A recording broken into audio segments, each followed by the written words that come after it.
การเป่าแต่ทันทีครับ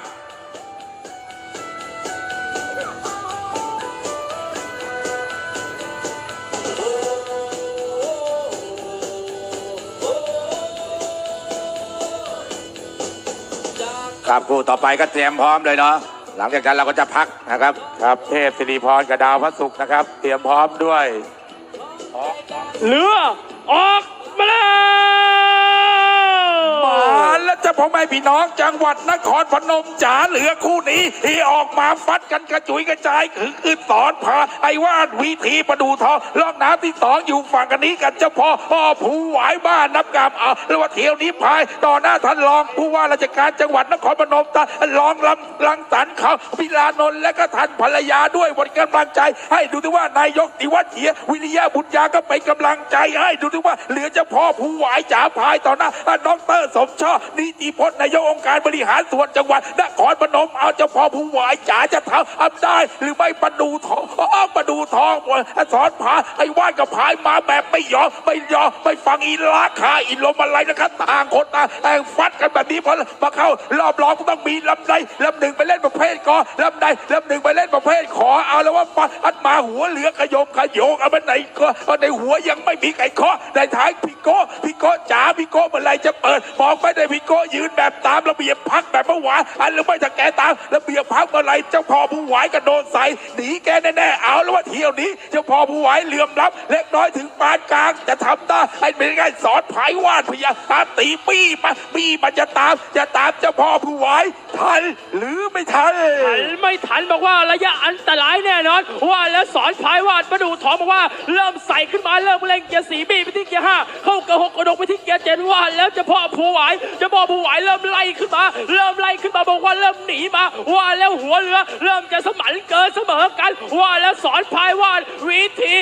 ธีสปอร์ตประดูทองบอกว่าเริ่มพายแรงขยี้มาว่าแล้วเจ้าพ่อผู้หวายจะทำอะไรได้ไม่หนอเที่ยวนี้บอกว่ามีความหมายด้วยกันทั้งคู่ว่าแล้วสอนพายวาดวิธีสปอร์ตประดูทองบอกว่าเริ่มจ้วงยาวเริ่มจ้วงเล้าขยี้เข้ามาเริ่มกอดขอว่าแล้วเจ้าพ่อผู้หวายจะสลัดออกได้หรือไม่ได้จะ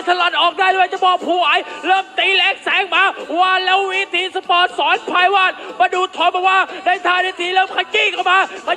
ตามมาติดว่าแล้วปานหัวตัวเท่าผีไม่เผาเงาไม่เย็บเริ่มพายเบียกพายแรกพายซักพายแทรกแหลกล้านมาแล้วจ้าพายแทรกแหลกล้านมาบดบี้ขยี้กันมาใส่กันฝุ่นตลบกบตลาดมาเรือคู่นี้มันปาชาด่ากันมาหลายสนามในประเทศไทยมาเจอกันสนามนครพนมซึ่งพอผู้หวายนั้นเป็นแชมป์เก่าอยู่จะรักษาแชมป์ได้หรือไม่จะป้องกันแชมป์ได้หรือไม่ต้องสอนพายวาดหรือวิธีสปอร์ตเจ้าแม่ประดูทองก็ต่างคนต่างจำต่างคนต่างเปิดต่างคนต่างไปหัวเรือเริ่มสมันเกินเสมอกันแล้วระยะทางเหลืออีกประมาณ400 เมตรต่างคนก็ต่างเปิดไว้หัวก็เค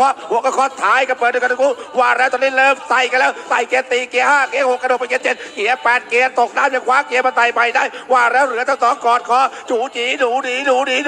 ยังบอกไม่ออกบอกไม่ถูกใครเป็นใครไว้กอดกันนี่ก็ว่าพายกันสนุกสนานมันกอดกันมาแต่ปลายได้ว่าแล้วสอนพายบ้านจะทำอะไรได้หรือไม่ผู้หวายก็บอกว่าสไตล์แบบนี้ไม่ยนไม่ยอไม่ต่อไม่แท้กอดผู้หวายก็กอดประดูก็กอดผู้หวายก็กอดต่างคนต่างพายไว้เริ่มจะจีกแล้วผู้หวายเ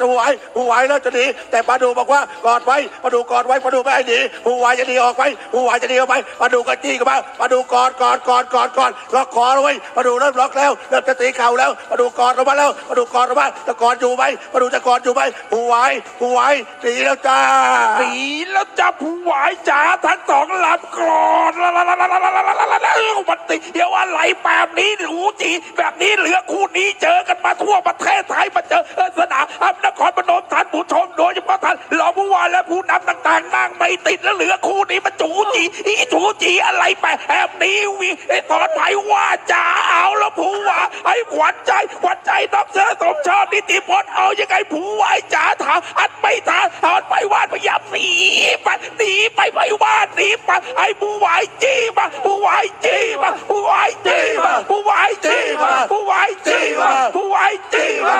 เข้าเส้นชัยสุดยอดขอบคุณครับนักกีฬาทั้งสองทีมผมนึกว่าโอ้พี่น้องฮือฮา